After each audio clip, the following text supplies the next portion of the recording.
All right. What's up, man? Good to see you. Good to see you too. Yeah. So you reached out a couple months ago, I think, with a question about Peter Pan stuff, someone you're coaching, I think.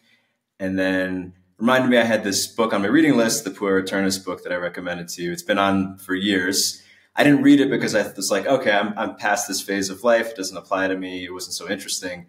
But then I read it and I actually realized a lot of these, like, infinite childs, basically men not growing up things stuck in boy psychology. I was like, wow, actually I have a lot of things resonated with me still. And I was like, oh, okay, I have a lot of opportunities for maturity, let's say. But it's also interesting in total because obviously you and I both know a lot of people. We were both in such a phase. We're kind of like, we're an adult man, but we're stuck thinking like a boy. And I hear this from a lot of guys. So yeah, happy to talk about it.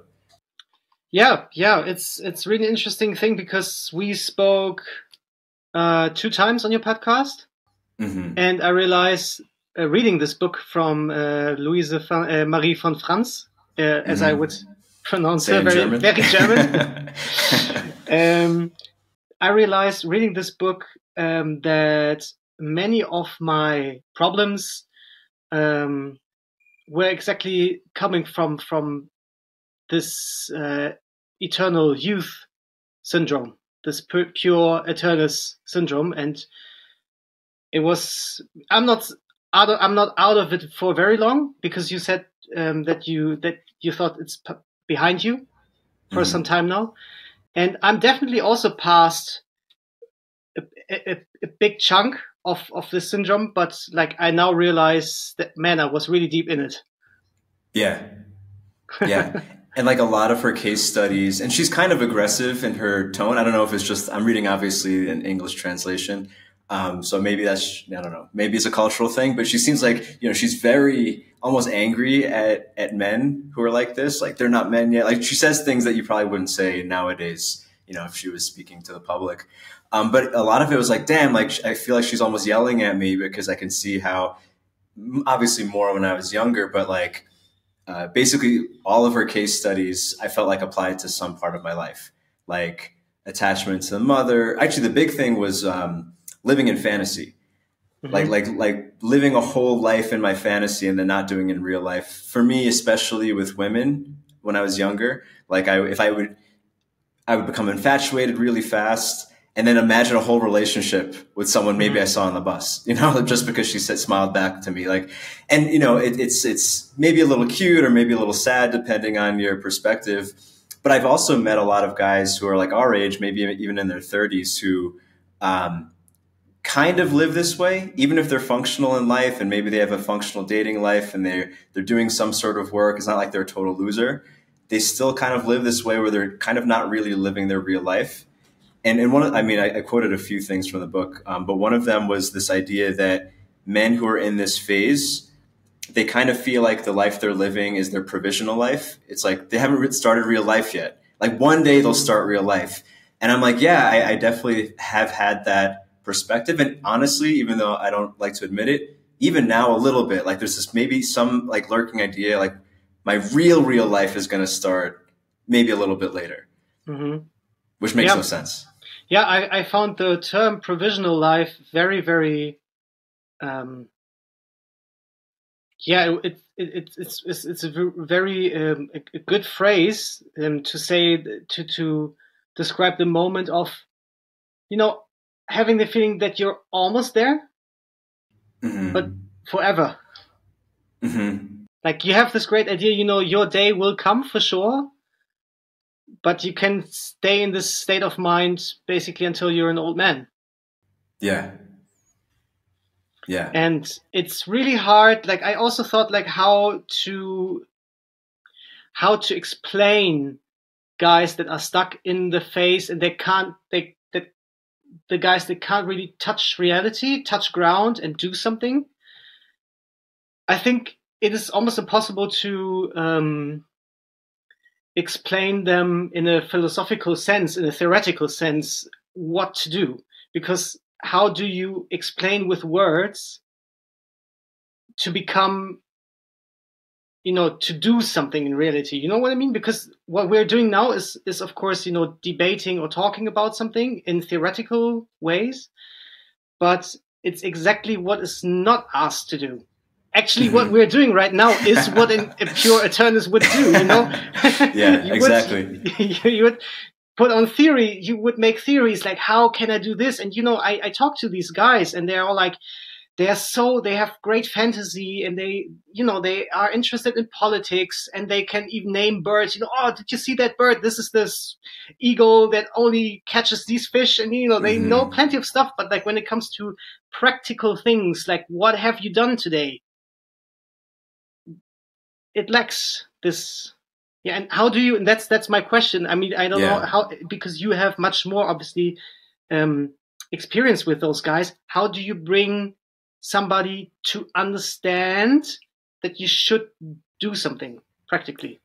Yeah, I don't think I've ever coached someone specifically through this who wasn't ready. Like someone who comes out, chooses to work with me. They've probably already like gotten over the hump enough that they want to do something. Because one of the big things that von Franz kept saying is like, it's not that he doesn't know what to do, because usually what to do is very simple. Like it's just work hard, choose one thing and then work really hard at it. Like that's just the answer. Yeah. And stick with it. And then there's no other solution behind that. But he's like, he doesn't want to give up his fantasy. He actually doesn't want to give up his fantasy. In some cases, he doesn't want to give up his attachment to his mother, because that, he wants to hold on to the feeling that anything is possible. I have met a lot of people though in this, like they would never come in for coaching, but like I lived in this community house for a while where, there was this guy. He was the boyfriend of this girl who was actually friends, but he was kind of awfully off in his own. He was addicted to porn. And a lot of times I tried to talk with him, like, you have all these ideas. It's exactly, what you're describing it. All of these ideas. He knew he was a Reddit addict. So he had all of this information about everything. Like he can make coffee really well. That was probably the only thing he did well in real life. He could make coffee really well. He knew everything about coffee. But when it came to actually doing something, he was like, yeah, but I could also do this and I could also do this. And, he had dreams of being an actor, which made no sense because he never even tried. But like he had all these like kind of fantasies. But I could see how he knew what I was saying, that you just pick something and work at it, because he was making no money also. His girlfriend was paying for his life. But it was too enticing. It was like his fantasy world was the safe place where everything was possible. Whereas the real world, it wasn't sure if he would ever have what he wanted. So he just stayed in fantasy world. With porn, with Reddit, with video games. There's real resistance. I feel that too. Like I also talk to somebody who's actually also in the situation where his wife pays his life and also the rent of his mom back in his home country. So she's really like taking care of him and his mom financially. And whenever I talk to him about like, yeah, okay, he also wants to become an actor. That's also funny. Like he also talks about that. And always when I, talk about, start maybe just working this simple job, there's resistance. It's really hard to get through that. And I think I also wrote you this email some weeks ago because I don't really know anymore what to do, because I'm, like you can't force somebody to wake up. Mm-hmm. And I think you answered to my mail that maybe he has not had enough pain or has not experienced enough pain to wake up. Yeah. Because also, I mean, and that was before I read the book, most of the book, she goes into how he might not be feeling any pain, or he might be feeling very little pain because most of his energy or most of his attention is in his fantasy, is it in his inner world, where nobody can go into. Like you can't possibly enter his inner world. So it's safe. It can never be left. And like he has to choose to destroy it. Actually, there's only 2 pieces of advice I saw in the book, and I guess they're maybe the only one was like to work hard. But she wrote this line. I didn't write the whole thing down, but it's like, such a man or such a boy needs the courage to destroy his fantasies with the faith that something better will appear in real life. Wow. And that's it, But I could see how it's hard, right? Like, I look back at like maybe when I was 19 and I would have these fantasy relationships in my head, and it's like very like, weird. But had that been my life still at 30, where I had such like, it became even better. It's like that inner world became even more interesting. Like maybe I'm even cooler. I'm more of a hero. Maybe I'm an actor in my head and whatever, perfect relationship and everything. The longer you stay in it, I can imagine it's even harder to leave. Because then you turn back to the real world and you're like, oh shit, I'm 30 and I'm broke. Like yeah, now it's like, yeah. The contrast would be even higher between your real life and what is your fantasy life in your head. And I also do think that plays into this porn and computer game topic of today's of men and today's men, because there are many different matrices or different fantasy worlds where you can escape into. It's easy to watch porn and fantasize about all of these things that are not real, and it's easy to be a superhero in a computer game, and that way you can avoid reality, I think, even easier today. Yeah, because back then it was basically a guy with an active imagination, to have no screens and then live in fantasy world. You're just actually, she did point out like many Puer Aeternus and many of these infinite boys, they are very creative, and a lot of them are artists, and a lot of them are even a bit accomplished, and authors, like the Little Prince. But now you have these things even if you have a shitty imagination, you have these things pulling you into the porn world, video game, the metaverse. It actually takes power to not go into that world, whereas before it was kind of a pathology. You're just like really, really, into fantasy. Yeah, that's true. Yeah, and also, I think the way culture has developed in the West in particular, it's encouraged to be youthful. Like it's, you go to university, you go to get your master's, you're still an adolescent in practice until 23, 24 maybe. Whereas that would have been ridiculous 2 generations ago. Like you have to be a man at 17 or 18 or something. Now it's like kind of weird to act if you have a child at 19, it's seen as like a mistake, like, oh, you missed out your youth by having a kid so young or something like that. So yeah, there's this weird, there's all of these forces actually actively making men stay in boy mode. Yeah, I would like to maybe talk a little bit more about the point when you leave the fantasy behind and you decide, okay, now I'm not that Puer Aeternus anymore. I'm not this youth anymore, because I think there is a transition into a healthy balance. But Franz also described a moment where you stay a Puer Aeternus, but you become cynical because you basically bury everything. You bury your fantasy and your dreams, and you become a pet dog to a woman. So that can also happen. I think that you are still a Puer Aeternus, but something resonated with me to the other side. That is basically, when you see that your dreams are not working out and you become basically depressed, and you go into the prison of a woman, of a demanding or controlling woman that resembles basically a strong mom with a strong animus. That there's also the side of the cynical Puer Aeternus that becomes so disillusioned that he basically goes completely into passivity and says like, okay, fuck my these dreams, these are just for young people, and also this dream about the ideal woman. There is no ideal woman, and actually women are flawed. So like basically it goes from the Madonna, I think I also wrote down the Puer Aeternus sometimes might even equal the red pill guy. Because I was just thinking that. First, he has this romantic, exaggerated view on the holy woman. But then he finds out later, after some painful experiences, that this holy woman does not exist because they are all sexual and women are all flawed in a way. And so he becomes cynical about that. And this unrealistic view of the love partner becomes uber realistic. So too much on the other side. Yeah. And so he just stays home and, he's like, frustrated but still, and that's what I want to point out, he's still not in the middle ground. He's still not sane in that way. He's just on the other side. Yeah. Right? Yeah. Yeah. It's because if he wasn't so attached, because a lot of the red pill stuff where it's like really angry and resentful at women, you're like, you can see like you're only this angry because you thought the opposite.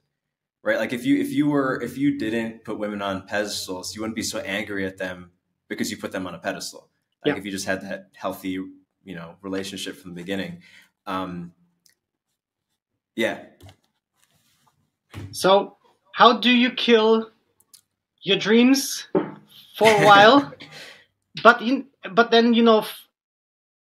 still not lose them for good? I think because also she said that there is a way, and in the book she wrote that there is a way to first of all admit that you're a very ordinary guy and that your dreams are maybe a bit childish, but still through admitting that, it does not mean that you have to give up creativity and your anima side and your whatever this fantasy for good. Yeah. Right? She was saying a case study where, kind of a case study. Back then you didn't have to really cite anything, but she was saying like there's these two men who were in this situation when one went in for Freudian therapy and one went in for Jungian therapy, and the Freudian one was cured faster. But then because they basically killed his inner child. Like he had no creativity. He just became a factory worker and like lived the miserable life. But he didn't have fantasy at all anymore. Whereas the Jungian thing was harder because they're trying to integrate it just takes longer. They're trying to integrate the infinite child, like having him grow up and not be separate. Because like another thing they pointed out was how men in this mode, they usually have a very naive, angelic, childish side, but they also tend to have a brutal side. Like they might idolize or like treat their girlfriend like their mother, but then they'll cheat on her behind her back. Like they'll do something violent outside of it because like, these parts, instead of being one whole where he's like strong, but also sweet, he's like super sweet to the point he's like a little boy. And then he gets out all his violence and aggression somewhere else. Mm-hmm. Yeah. It's also how she describes that those guys become very cold from one second to the other when they leave the girls that they are with, because they realize, okay, she's not the holy Madonna that I was searching, and so they basically they hop on to the next relationship. They're just gone, and very often they don't give any explanations for that. It's like they gave so much and they were so much gentlemen and they were like the best boyfriend ever, and bought flowers and were sweeter, and that's the thing, sweeter than any other guy, more gentleman than any other guy, more understanding than any other guy, like almost like, hey, I'm one of your female friends, but I'm still your boyfriend. Like, what can be better?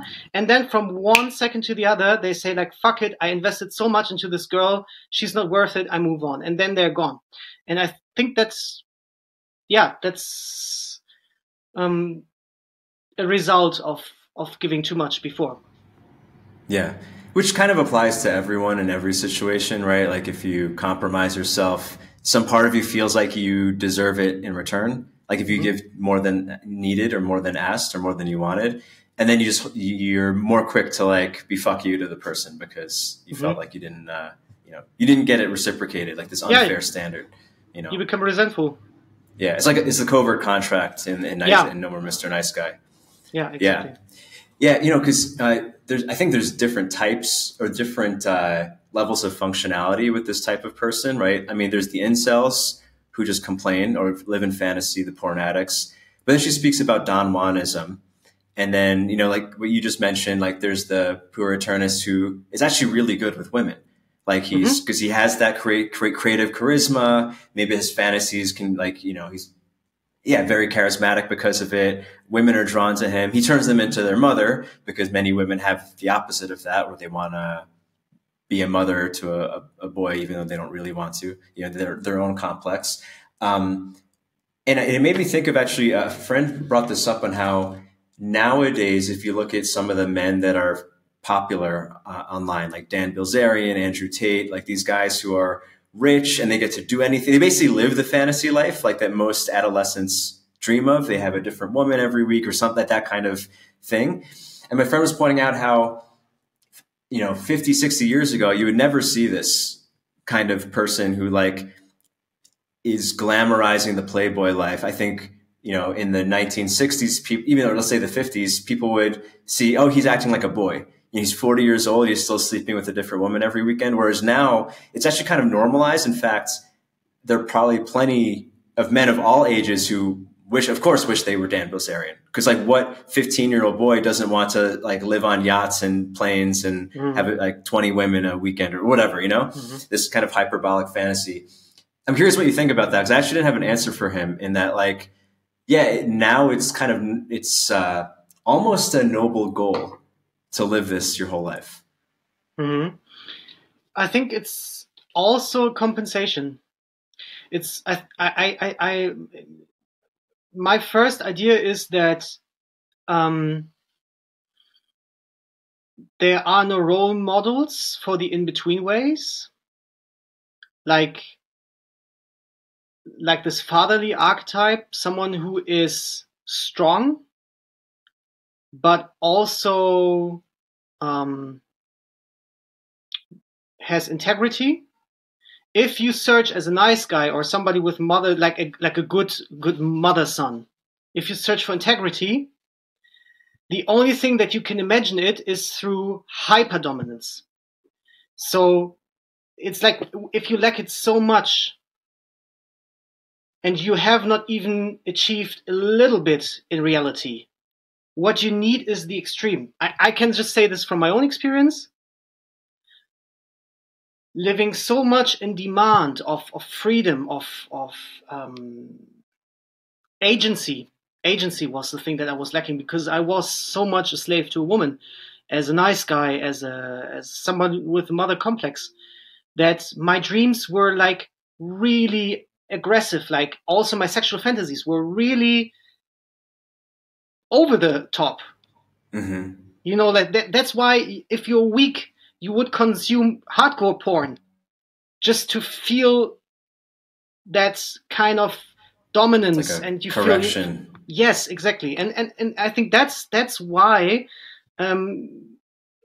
you watch superhero movies as well, because you dream of this superpower, and that's why you watch Andrew Tate and Dan Bilzerian, because you have not even you need the extreme. And then when you touch reality and you've had your experiences and you learn how real life works, then you're fed, you're good with less. You don't need hardcore sex, hardcore porn to be a billionaire. Who wants to be a billionaire? Like, this is like, if you have money and you can support yourself and maybe also your family, and if you have experienced that, you would not dream of becoming a billionaire. You only, in my opinion, you dream of becoming a billionaire when you're really down, when you have no money, when you're broke. Then you dream, if I would have a private jet now, or one day I will have it. Yeah, I have a few thoughts on this, because, all the spiritualish people I know who like read the Law of Attraction books, and they declare to everyone, I'm going to make $10 million this year. They always are super broke. Right. I've never heard someone who earns well say, I'm going to make $10 million this year. Like, if you're making 100K, you're like, maybe I'll make 200K this year. It's more of a reasonable goal. Whereas if you're super broke, you have to overcompensate. Or if you're super lonely, you have to imagine having a harem. I say all of this, and then honestly, maybe this is my own Puer Aeternus in my own head, is also saying like, but why not strive to be a billionaire? Why not strive to have the harem? It's like, in many ways, it makes sense to some part of my mind still. And I think, and I'm also speaking to like, if I was speaking to a slightly younger man, I could see him saying that to me, and I'd be like, well, yeah, I mean, that is reasonable. And I do think there's maybe a phase in life where those delusions are actually useful. Like maybe when you are literally 15, it's a totally useful thing to think you're going to be world champion everything. But then at some point, of course, you have to mature. But the question is, at what point do you crash down to reality? Right? Because if a 15-year-old who says, oh, I'm just going to work a regular job and have like an average woman, like that's kind of sad. right? Yeah, But that's a it. 50-year-old saying, I'm going to date supermodels and be a famous musician, and he's never done any of that stuff, that's also sad. Like somewhere in between is where the sweet spot is. Well, there is there is a time for the Puer Aeternus, for being a youth, because when you're young, it's absolutely normal to fantasize, because you're nothing but potential. You are potential. You could become everything. You're young. You dream of having many women. There is a time for that, and it is not something bad at that time.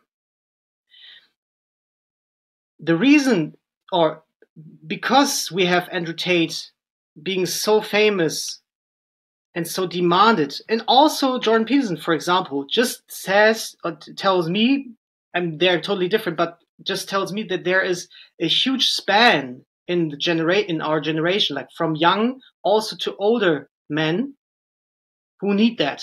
For the young, I would say, dream of becoming a superhero. For kids, dream of becoming a superhero. For teenagers, dream of becoming Andrew Tate, having a harem. All fine, but and I think I also heard that nowadays it is not an exception, but the Puer Aeternus and the mother complex thingy and the nice guy thingy is actually a major thing. So this is culture. Our culture is like that at the moment. And that's why extreme guys are also so famous, and not the 50s, 60s gentlemen. Yeah. Yeah. And it's, and the reality is, of all the hundreds of millions of men who strive to be Dan Bilzerian, even if they all try their best and really that's what they're going for, most won't achieve that, which is, maybe it sounds really bad to say, especially when in personal development, you make more money by saying, no, everybody can do everything, because that's how you can charge people, whatever. But it is the reality, know, and it's not necessarily even if you achieve it, it may or may not be what you want.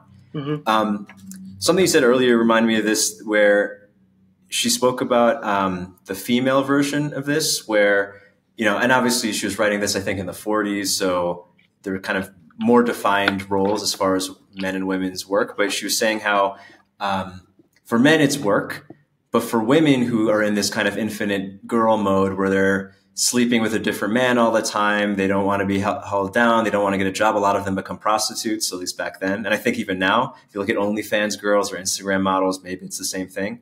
For the woman, it's when you have a child. You have a child, it's like it forces you to reality. I mean, it is a lot of work, obviously, to have a child. Where, when you're speaking about role models, it makes me think like, well, there are role models for this. They're all men with beards with kids. If I'm just thinking about what's on my Instagram feed, right? They're not promising sleeping with a bunch of women. They are saying make a lot of money, but make a lot of money for your family. A lot of the ones, at least the ones that I follow, are like, make enough money, buy some land, have a farm, raise your kids. Like, that's kind of the message, which is at least, I guess, what I'm striving for at this stage in my life. And there's probably other answers, but that seems to be the big one. I mean, that is why we have the adolescent phase of dream of anything biologically, is so that we make the most money possible, get the best mate, and then have the best children. Yeah, and I think that having a child can, I don't know, because I'm not a father like you, but I think it can ground you into reality, definitely, men and women. I'm just not sure what happens if you're immature as a man and you're not past that phase, but you just happen to have a child. If that grounds you, or if that basically makes you separate reality from fantasy even more. Yeah, well, I think of the challenge I've had, which I wasn't expecting, because I thought I was like fully mature in many ways until I had a kid. And then it showed me, okay, there's points of growth, of course. And I look at guys who seem to have had a really hard time adjusting to fatherhood. You can, in general, say that it's because of this, right? They're still in boy psychology. They realize that they have to give up certain things. And even for myself, right? This has been a little bit, I didn't even realize that I had certain fantasies, small ones or sometimes big ones. And I was like, oh shit, I have a kid now. Like, I need to drop some of these things, right? Like, I'm not going to get discovered by such and such. Like, I have to, this the pain for me was whatever distance I had to crash to reality. And I would imagine there's many men where the distance is this far, and the crash is so much more painful, you know? I was going to say something else, but I forgot. Go ahead. Something came to my mind when it comes to meeting reality, because we were talking about fatherhood and how a child makes you give up some things. And I was thinking of all of these influencers that tell you in a video, wake up, you can go for what you want. Why do you sit there? Wake up and dream big and achieve things. And I was also thinking maybe sometimes it would be good to have somebody to say, like, wake up and give up your dreams, like to a certain amount, like, not to become cynical. Again, like, it is not about leaving your dreams behind and your ideals, but to have some influence. It would be refreshing to have somebody to say, like, wake up, don't try to be an actor for the 30th time. But, like, maybe it would be good to infringe yourself. Like, there is a time to open up. I think you often say this in your podcast, like as a young person, you open up. But then it's also good to say, like, okay, I can't forever do everything that I want. And it is it's kind of like, because we are so much imprinted by the consumption culture and TV and advertisement, that everything is always available if you just want it. It is not like that. I'm sorry to say that. It's not like that.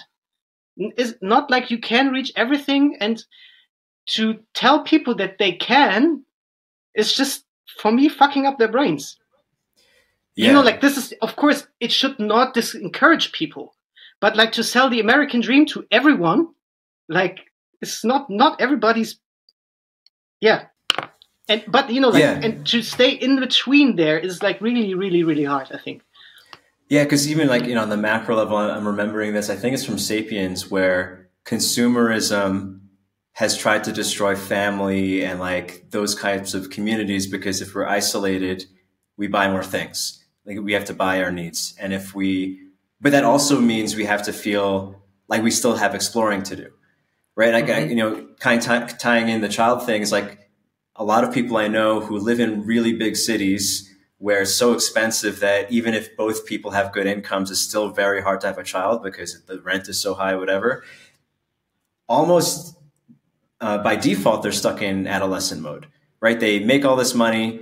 They save up enough that they can spend more money in the city, which is, like, being in a city is really great when you're young because there's all these things you want to do.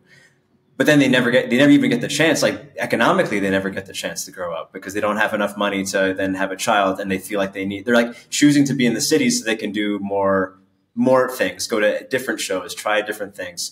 Whereas, yeah, it's like, because the thing is, maybe to modify this so that people aren't upset about this idea of, like, your dreams must die. It's like, it's that you're giving up plurality. You're giving up this idea that, there's this infinite, like, you actually literally cannot do everything.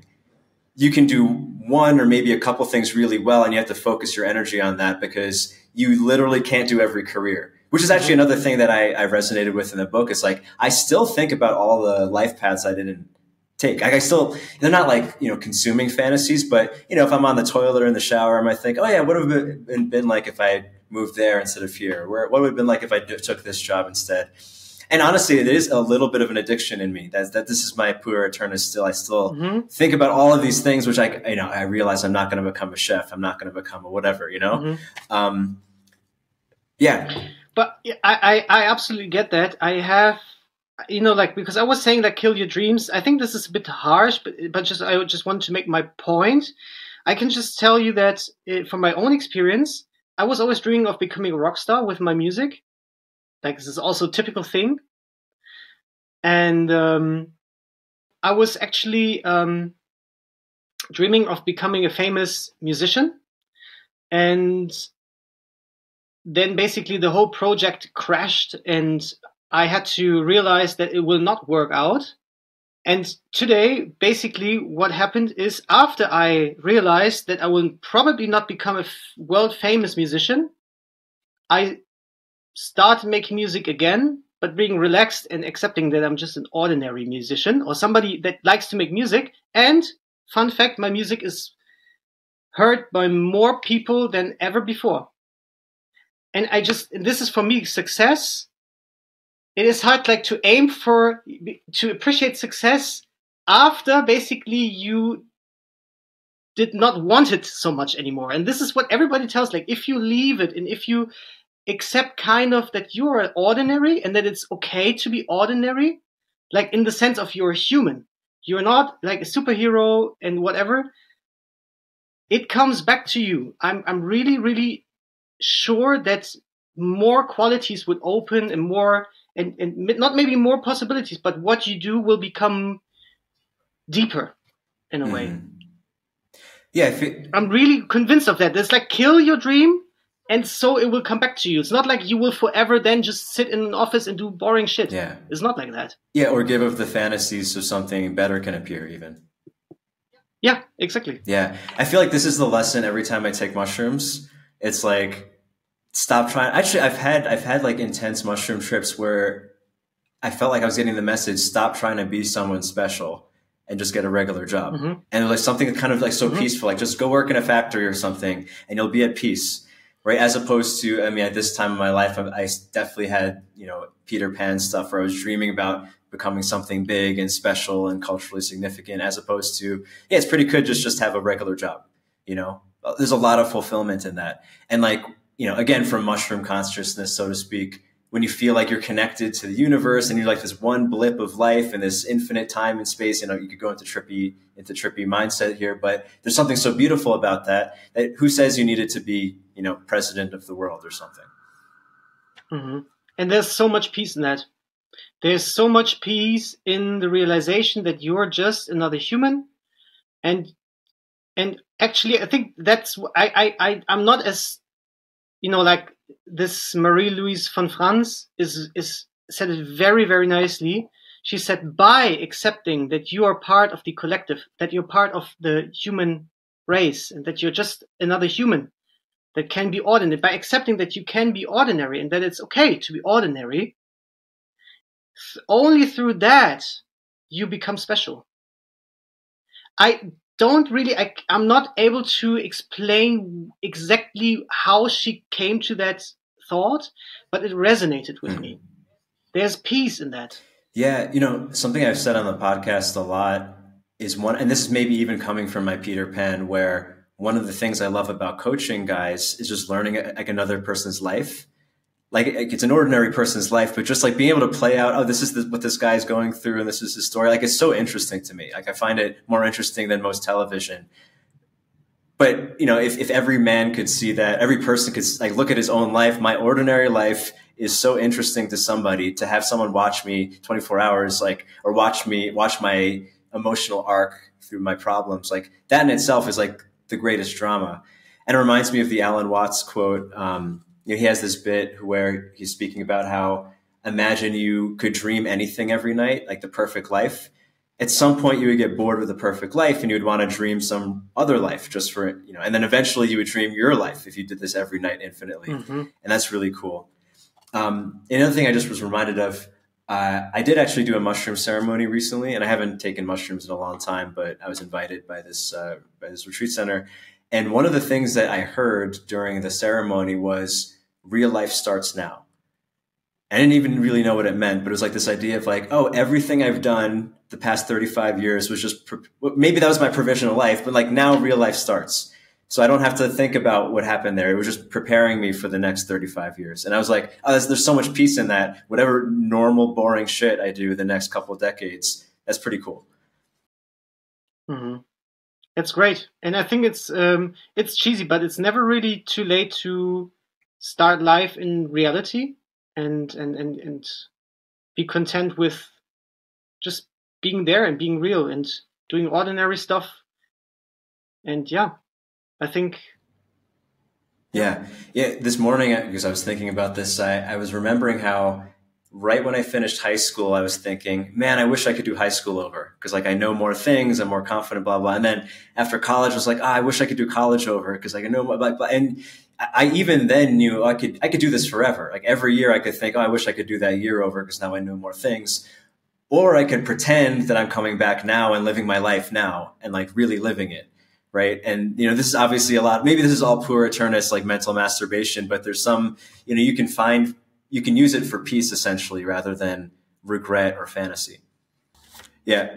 So yeah, one thing that I thought was interesting in the book also was that, have you read The Little Prince before? No, I haven't. I tried to read it, but it sounded so childish to me, and I did not know why. I read it before because I started reading her book, and I saw that she was analyzing that book.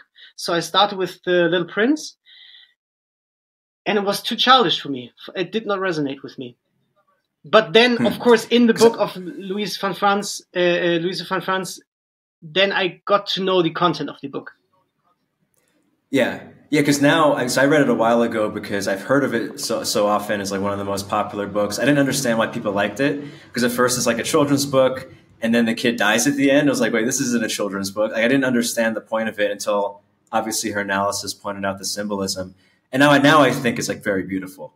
But in Von Franz was analyzing the author of The Little Prince as like kind of the archetypal infinite boy, and how because he was very creative, obviously, but because he didn't integrate certain things that showed up in his art, like, The Little Prince, if for anyone who doesn't know the story, it's a fantasy story. The little prince lives on this planet where there's these trees that are overtaking the planet, and that's supposed to represent his mother, like consuming his like mental space. And there's a rose there that represents his love, who also abuses him. So he comes to Earth. Like basically all of these things are symbolizing something, and the little prince represents his inner child that he doesn't want to allow to grow up.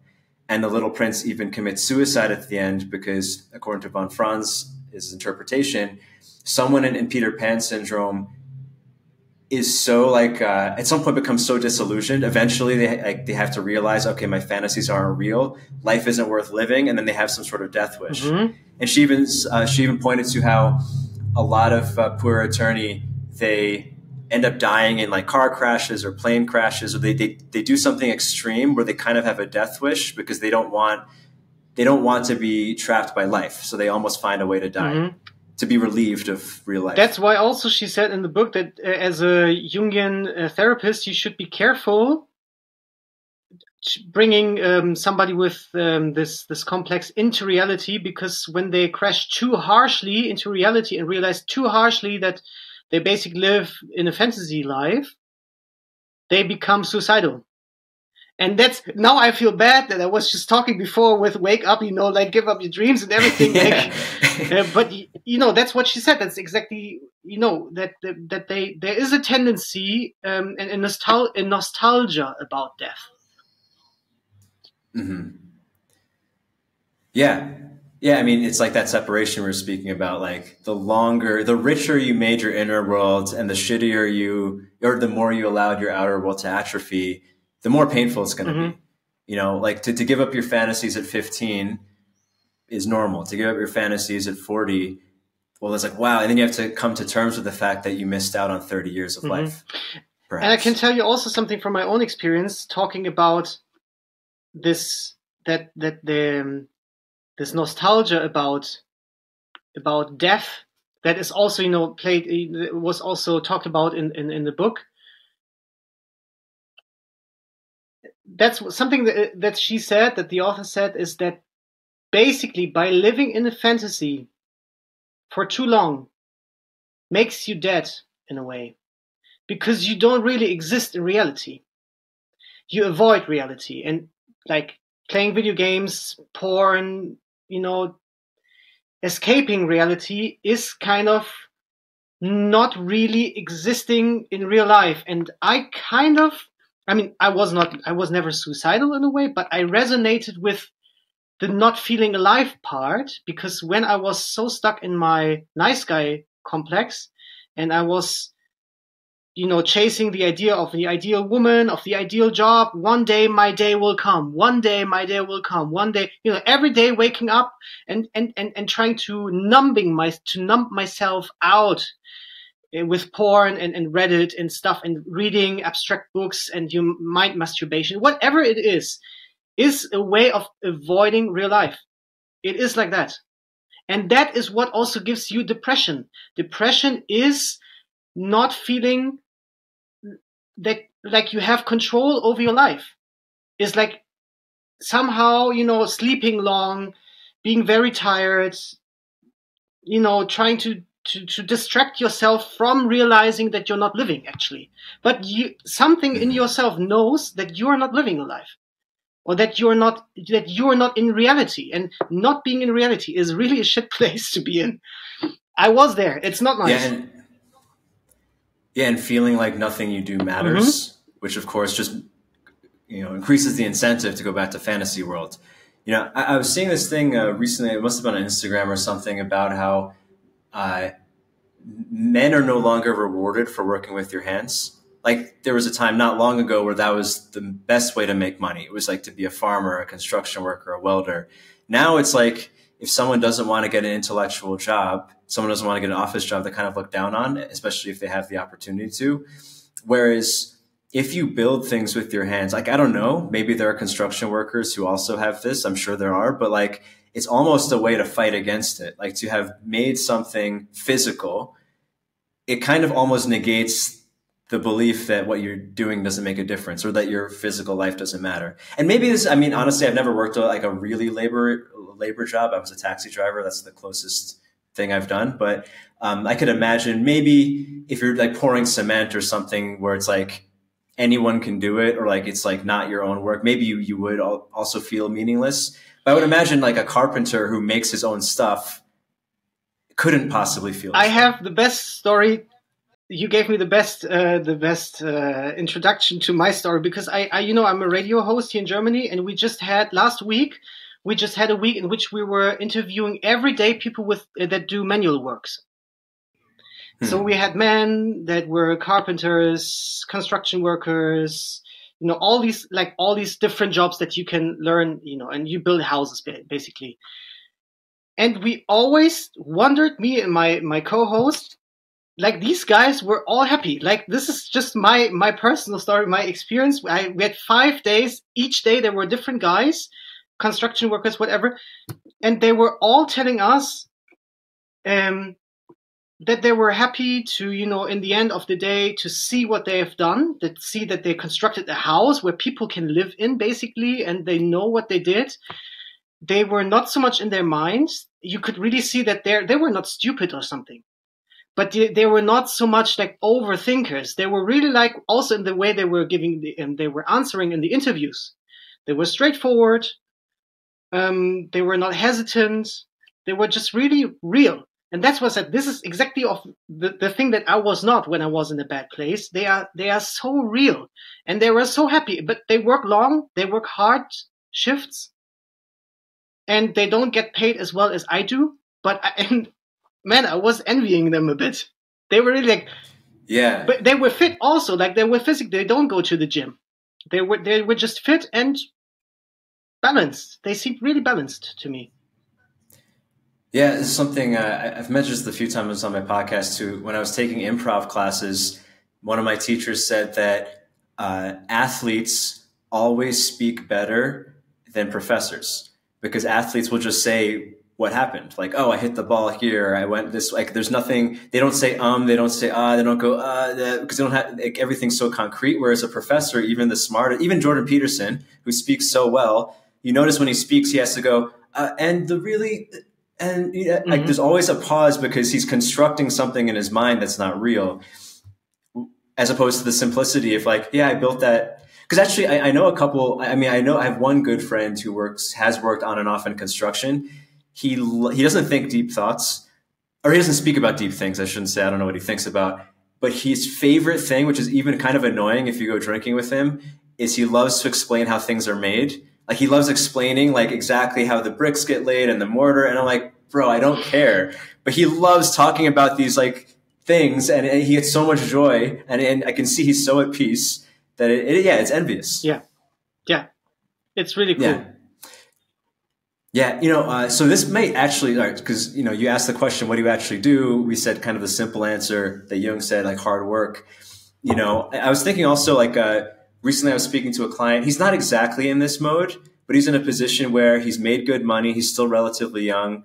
He doesn't have to do anything, right? As opposed to most 25-year-olds who have to figure out how to make money. Like he's kind of in this open plane and he doesn't know what to do with himself. And he's getting kind of not depressed, but he's like, he feels meaninglessness because he doesn't have anything he has to do. And I said, I don't know what you're supposed to do, but rather than think about a bunch of things, how about you get really fit? Because he's not in good shape. And it's like, just spend the next like 6 months getting really jacked. Like pick a fitness goal, whether it's to have a yoga body or a gymnastics or get like a power lifter body and just like do that because that'll be better than any meditation you're going to do, which I feel strongly about. And maybe for someone who does need money and doesn't have the luxury of that, maybe getting a construction job is the best thing. Yeah, I think that's great advice, actually. And I also heard advice that is, I don't know from where, but it was kind of similar to what you told this guy. If you don't know what to do in reality, in real life, start with the next best thing. That's it. Don't think about options. Start with the next best thing. Yeah. Yes, basically get away from everything and just focus your energy There's on one always thing. a field in front of you that you can work. You know, in the farming sense, there is always a little piece in front of you. You don't have to travel the whole country and travel the whole world to find it. Just look to your feet. There's always the next field in front of you. Maybe it's not special. Maybe it's a field like every other field, but it's still better than fantasy. Yeah. Is that quote from somewhere? There's always a field. Yeah. Maybe it's even from Jung or from Franz. I recently read it. Yeah. Okay. Cool. That's a good quote. Yeah. So, what do you think about someone? Because you were speaking. This all came about because you were speaking with someone in this mode.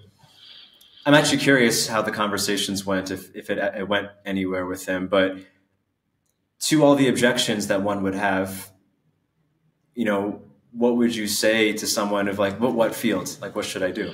Well, the guy was... Or did this come up with this individual? Yeah. The guy I was talking about, he's working in the supermarket right now. He's overqualified because he has a university degree. But he gave up now, saying, that he needs to do this or that, something special. But he just now starts in the supermarket. And I'm curious how this will work out because that was the next field, so to speak, where he could work on. And so he went from unemployed to supermarket job? He stayed unemployed as a high qualified guy, being 31 now, with a university engineering degree. And the people in the supermarket told him, like, what are you doing here? Like, you're an engineer.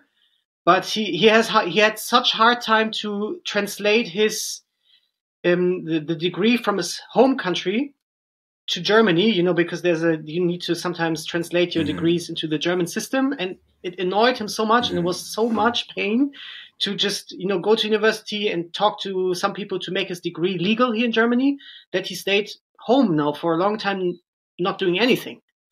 And so now he just decided to work in the supermarket, and I was really proud of him. I told him that, I know I sound like his father, like, I don't know. I don't want to sound, like I have understood everything and stuff. But, like in the situation, I found it really cool that he's now working in the supermarket. Just to start. Yeah. I'm curious to see how that goes because, like, I look back I had a phase of kind of being not sure what to do, definitely in Peter Pan-ish mode. Working like jobs like restaurant jobs, taxi was actually the most fun. But at some point I noticed I felt this is too meaningless. Like I was like, it actually got annoying at some point. Like I drove the taxi was the best one, but I only was able to do it 9 months. To be fair, while driving the taxi, I was like, I need to get my coaching business going. And that's kind of when I took it seriously. So maybe I needed that life of simplicity for a period before I actually started taking action. But I also remember like being like, fuck, like, I'm overqualified to do this. Like, why am I doing but this? if you're frustrated with reality, that's already a start. So it's exactly that. So I think like it's better to be frustrated by a real shitty job in real life, because this makes you go somewhere else and maybe, you know, go beyond that. And I think, yeah, it will probably annoy him at some point. Probably. Yeah. And this might actually increase the pain that we were talking about earlier in the Exactly. email. Like he needs this to feel the pain of reality to get the next thing. You know, I do want to touch on the cultural trouble, because now I'm thinking about it, like, and I've had these thoughts, like, you know, I've been learning to ride horses recently, and I became friends with my car mechanic, and I'm like, man, it would be really cool to know how to like fix cars. And I was thinking like, oh yeah, when I'm really doing well and I can only work like 1 day a week, I want to learn maybe I'll apprentice as a mechanic apprentice and learn how to fix cars. And that'd be really fun. And then I was thinking like, it is too bad that a mechanic or a car mechanic, or at least if I were to take that route, I wouldn't be able to make enough money, because actually that would be very fulfilling for me to learn how to fix cars and fix cars. But I don't think I would make enough to support my family now. So I can't do that until later. Right? It's almost like I have to earn money to do this job, which earns less money. Yeah. I mean, mechanics can make a lot of money, but they can. Yeah. It's sad that you basically have to make money before you can go into a job that pays less, but that might be cool. Yeah. Yeah. And I think about, like, honestly, my big goal now, my financial goal, if you will, is to buy land and raise horses, because it's so expensive. And I was thinking, like, you know, throughout history, this would probably be the most available job. I mean, it depends where you live, but like to work on a farm would be like the most available job ever. And now I need to be, it's like in the hobby farming world, you have to be really rich to basically farm. Like you need to make a lot of money in the matrix, so to speak, to then detach from it and have a simple life. Yeah. Like, you know, not to get conspiratorial, but like it really does kind of feel like, you know, the whole world is trying to stop people from simple living. You don't even have the option. I had exactly the same thought, and you see it also what influencers on Instagram and on social media, you know, sell you when they're really rich and when they're really successful. They buy a house in jungle, or you know, or they have this faraway hidden place with their family, you know, their wife and the kids, and you know, they chop wood the whole day because they don't need to earn money, so they can chop wood and you know, go back to nature. This is so funny. Yeah, it's too bad. It's not easy. I mean, the same thing with children, right? Like the people who have the excuse, like, I can't afford to have kids. It's like it shouldn't cost money, right? Like maybe you give up a more a more rewarding career to have kids, but to have to make a lot of money to have kids is so backwards. Yeah. And to bring this back to the whole topic of Peter Pan syndrome and eternal youth, is basically what you said quite in the beginning, that our world makes it easier to be in child mentality than to be an adult and to be close to our nature. So it's harder these days to be natural than to stay, in an artificial world, you know, playing video games and being in your fantasy. It's really perverse if you think about that. And I have a different, you know, but this is a completely different topic. I think that is also a reason, at least in my opinion, why mental health problems are so much on the rise, and depression. Because this alienation from our nature is really not good for us. And we don't see it. Like, we now, of course, talk about it. And we kind of try to get a glimpse from a meta perspective. But I think that we are all really, really in this whole process of being alienated from our nature, from being in communities, from being in reality, in touch with things, working manual jobs. It's all coming together. It's all playing together. And this is not only for men, but also for women and for everybody. It's not good. It's not good. Yeah. I mean, like, women are so highly incentivized to not do the most fulfilling thing, which is make babies. Exactly. Right. The most important thing too, right? It's so unrewarded. Yeah. Like, it's such a huge cost. Yeah. And like, also, anyway, maybe last thought on this is, like, to make really big money, let's say in tech, you almost have to create something that it really doesn't need to exist. Like, if you think about the really, like the things that have made so much money, like social media, like they never needed to exist. Whereas things that need to exist, like physical things like a chair, are never going to make you enough money. Like you have to become abstract. You have to make things that are abstract ultimately. Yeah. Yeah. Which is why I think a lot of people are probably turning, I mean, there's like more life coaches than ever because of the fact that people are searching for meaning, but to create something scalable, you still have to make something abstract, like a podcast episode. So crazy. And on the podcast episode, you tell people again to shut down the podcast and go into real life again. Exactly. Yeah. That was the thing, you know, and that's why I deleted my YouTube a couple of years ago, because I was like, man, I'm being such a hypocrite, being on making visual media and telling people, it was the joke at the end of my podcast, like, get off of your phone, right? But you have, anyway. It's a good way. I think this is a good compromise. I appreciate, like, it's good that you do your work. I really appreciate it, and it's a good compromise to listen at least to some podcast that tells you to shut off your phone again. not listen to too much stuff. Yeah. Cool, man. Great. Yeah. Well, it's great catching up. I'm glad you emailed me about this. Any other thoughts, or what are you up to? Did you end up starting that men's group? No, I did not, because because it was not the right thing. So I really start like one-on-one conversations, and I think for me right now this just feels better. Yeah. Cool, man. Well, talk to you soon. Talk to you soon.